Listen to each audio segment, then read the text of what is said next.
ವಿದೇಶದಿಂದ ಅಕ್ರಮವಾಗಿ ಚಿನ್ನ ಸಾಗಾಣಿಕೆ ಸಂಬಂಧ ಬಂಧಿತರಾದ ಮಾಣಿಕ್ಯ ನಟಿ ಡಿಜಿಪಿ ರಾಮಚಂದ್ರ ರಾವ್ ಅವರ ಮಲ್ಲಮಗಳು ರನ್ಯಾ ರಾವ್ ಅವರಿಂದ ರಾಜ್ಯದ ಆಡಳಿತಾರೂಢ ಕಾಂಗ್ರೆಸ್ ಸರ್ಕಾರದ ಇಬ್ಬರು ಮಂತ್ರಿಗಳು ಸೇರಿ ಹಲವು ರಾಜಕಾರಣಿಗಳಿಗೆ ಭೀತಿ ಶುರುವಾಗಿದೆ. ನಟಿ ರನ್ಯಾ ರಾವ್ ನಿರ್ದೇಶಕಿಯಾಗಿರುವ ಕಂಪನಿಗೆ 2023ನೇ ಸಾಲಿನಲ್ಲಿ ಕರ್ನಾಟಕ ಕೈಗಾರಿಕಾ ಪ್ರದೇಶ ಅಭಿವೃದ್ಧಿ ಮಂಡಳಿ ಶಿರಾ ಕೈಗಾರಿಕಾ ಪ್ರದೇಶದಲ್ಲಿ 12 ಎಕರೆ ಜಮೀನು ಮಂಜೂರು ವಿಚಾರ ಈಗ ಚರ್ಚೆಗೆ ಗ್ರಾಸವಾಗಿದೆ. ಚಿತ್ರನಟಿ ರನ್ಯಾ ರಾವ್ ಚಿನ್ನದ ಅಕ್ರಮ ಸಾಗಾಟ ಪ್ರಕರಣಕ್ಕೆ ಕಾಂಗ್ರೆಸ್ ಸಚಿವರ ಸಪೋರ್ಟ್ ಇದೆ ಎಂದು ಆರೋಪಿಸಿ ಬಿಜೆಪಿ ಮತ್ತು ಜೆಡಿಎಸ್ ಕಾಂಗ್ರೆಸ್ ಸರ್ಕಾರದ ಮೇಲೆ ಮುಗಿಬೀಳಲು ಆರಂಭಿಸಿವೆ. ಕಾಂಗ್ರೆಸ್ ಪ್ರಭಾವಿ ಸಚಿವರುಗಳಿಗೆ ರನ್ಯಾ ರಾವ್ ಫೋನ್ ಕರೆ ಮಾಡಿದ್ದಾರೆ, ಅದು ಬಹಿರಂಗವಾಗಲಿ ಎಂದು ಬಿಜೆಪಿ ಶಾಸಕರು ಸದನದಲ್ಲಿ ಆಗ್ರಹಿಸಿದ್ದಾರೆ.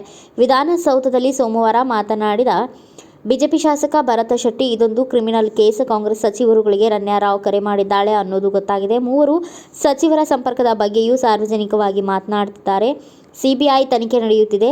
ಎಲ್ಲರ ವಿಚಾರವು ತನಿಖೆಯಿಂದ ಹೊರಬರಲಿ. ಆಕೆಗೆ ಸೈಟ್ ಕೊಟ್ಟಿರೋ ಆರೋಪ ಇದೆ, ಅದು ಬೇಗ ಪ್ರೊಸೆಸ್ ಆಗಿದೆ. ಕೆಐಡಿಬಿನಲ್ಲಿ ತಪ್ಪಿದ್ರೆ ಹೇಳಿ, ಲೀಗಲ್ ಆಗಿ ಅಪ್ಲೈ ಮಾಡಿದರೆ ಅದು ಪ್ರೊಸೆಸ್ ಆಗಿರುತ್ತೆ. ಅದರಲ್ಲಿ ಭ್ರಷ್ಟಾಚಾರ ಆಗಿದ್ರೆ ತನಿಖೆ ಆಗಲಿ ಎಂದರು.